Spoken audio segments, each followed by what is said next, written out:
Қандай керемет көрініс. Ақ жаулық, ақ кимешек аналарға қандай жарасып тұр. Осы әжелер ғой бір халықты тәрбиелеп отырған. Көптен бері осындай ақ кимешек көрмей кеткен кісілер көрсінші. Бүкіл қазақ елі, бүкіл әлем көрсінші ағайындар. Жан-жаққа таратыңыздаршы. Біз ұялатын ештеңе жоқ, қараңыздаршы.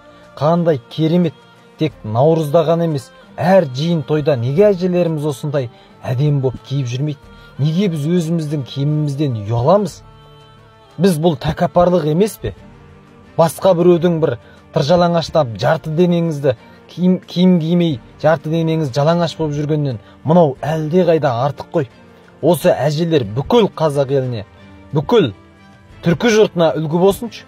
Қайдағы бір қап-қараны орап алмай, өзіміздің міне жарқын жүзі мейірімге толы аналарымыз аман болсыншы.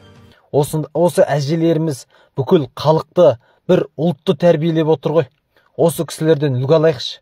Жалғап таратып, қолдап, жан-жаққа бөлісіп қойыңыздаршы, себепкер болыңыздаршы.